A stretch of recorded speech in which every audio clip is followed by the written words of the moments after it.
My name's John Ryan, and I made the film Nicotine. And David's not here because he's he's become pretty famous in the last day. Oh.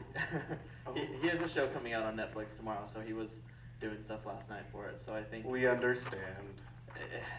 you know when you text someone and the text bubbles turn green, that's what's happening to him. Yeah. So I think he's either somewhere fun or dead. Oh, is that what that means? You know? Sorry. Yeah, I didn't realize until now. Yeah. That's okay. Yeah. Learn something new every day. Right. Yeah. All right. So every time I ask this question, what was the spark of inspiration for this project? You remember the film? So when I say something, you're not gonna No. not know what I'm talking about? Okay. I got you, man. I Um, loved your movie. Thank you. I was smoking a cigarette and I was thinking, why am I doing this? Why do people keep doing this? And I know that it's more than just the nicotine that addicts you. It comes with such a social life that I feel like many people have met important people in their lives just from smoking next to somebody else or asking for a light or for a cigarette or whatever. I know I met was a few a smoker people. for many years. Yeah, yeah, and you've probably met people that way, you know. Many.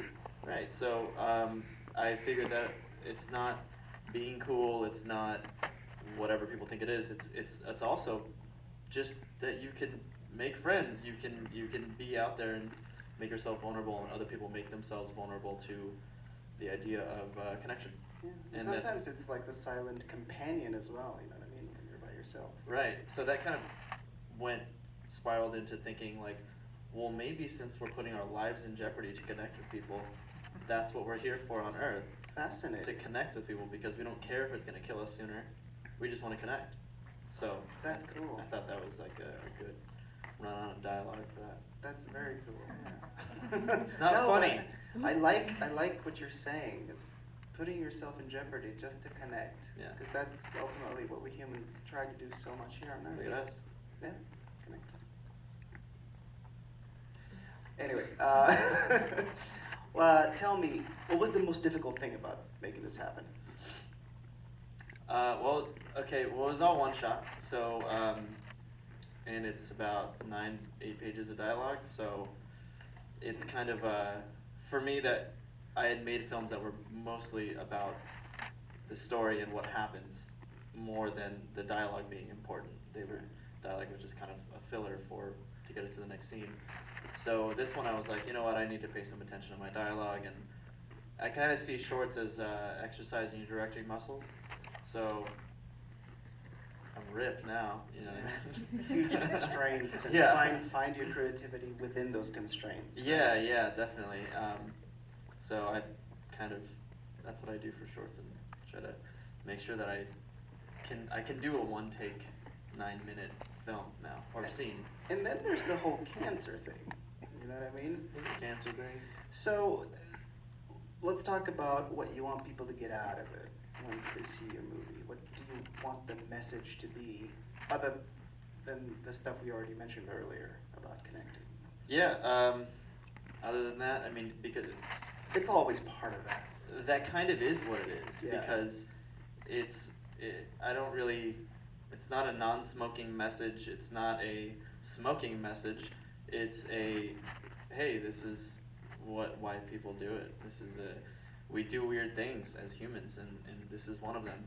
And why do we do it? Here we go. It's because we want to connect. And maybe if you can, I don't know, calculate it a certain way to yourself, is just the idea that we're here to connect is, I think, is the biggest thing that I've taken from just watching it at festivals and things, is that, yeah, we do weird things just to connect. I just know that the moment I was watching the movie and we realized that, he's fighting cancer, I'm just like, oh man, that was painful, but cool. I can see that a lot of people probably go through this, and it's also a weird thing too that you don't really see that in, like, some people just have cancer and you're like, you don't know because they're not in that state where they look like it yet, and it sucks. But like, and he's young too, so the courage that it takes to be there. You know what I mean? Yeah. Fascinating. But on to more happy thoughts. What can we expect from you in the future? What you been up to? I made a film, another short, called Awesome Thank You that I'm showing, I don't know, depending on when this is being posted, but, About 2 weeks from now.